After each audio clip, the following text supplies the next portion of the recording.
Hi, everyone. I'm Dr. Michael Canuel. I'm the CEO of Learn, and this is my January message out to the whole community. Well, as you can see, I'm outside right now. It's about minus 14. The crows are crowing, and I'm sitting here, and I'm comfortable for the moment anyway. I want to start by wishing everyone a happy, healthy new year. I hope that the holidays were restful and that people are coming back healthy and ready for what looks like will be a very challenging year. I don't think there's much doubt that 2023 was a tumultuous year in which our patience, resources, and everything were taxed to the maximum. And now as we look forward to 2024, I hope that we're ready to tackle the new challenges. And there are no shortage of challenges. And I'm wondering and I'm hoping that we'll start to look at how we'll address these particular challenges. Some of them include structural changes. For example, the role of our teachers in the classroom. Classrooms are overloaded, they're overburdened.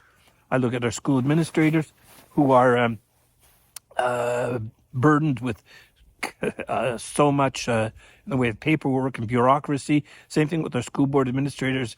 It just seems like everyone's spending so much time dealing with paperwork that's pouring down from the ministry, frankly, and that's unfortunate, but that seems to be the case.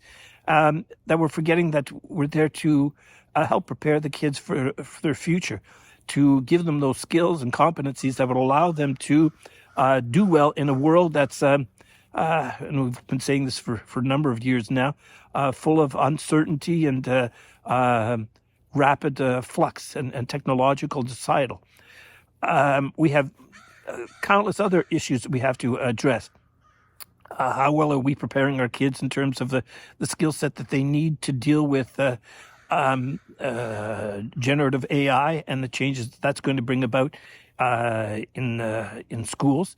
We know that in the business world, the changes are significant. Are our schools going to adapt and adjust to that? If we count on the ministry to do this, we won't see anything happening there for a long time, and that's unfortunate. Recently, I heard in a debate going on about with politicians saying that we got to get our classrooms back to the basics.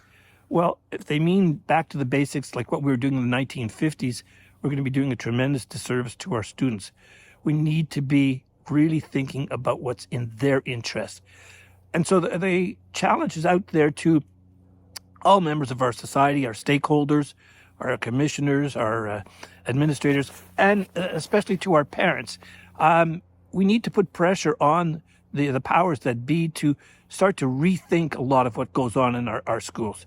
A few years back, I worked on a project called Next School. I was working on this with Noel. We got it going in the hope that we could provide models for the future. Just for a whole variety of reasons, it just never took off the way we would have hoped. There's just too many systemic barriers in play. That doesn't mean that the need has disappeared. It just means that the willingness to push forward and make those changes and adaptations were really not addressed. I'm hoping that people will take the challenge, look more than just at the immediate impact of things, and start looking at the medium and long-term implications of doing what we're doing day in, day out in our schools. We need to do a better job preparing our kids for the 21st century. And I know that we started saying that in 2001.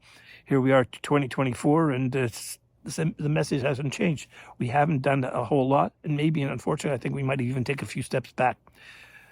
Please, please, please have an open mind. Be tough and ask those challenging questions. And then after that, we have to all be ready to make the effort to change and to bring about these changes. None of this is going to be easy. It has to be done in a concerted way. It has to be done collaboratively, but it has to happen. Otherwise, our kids are going to suffer. See you next month. Sorry for the negative tone to that message, but there's a real urgency to all of this, and I hope that people are listening.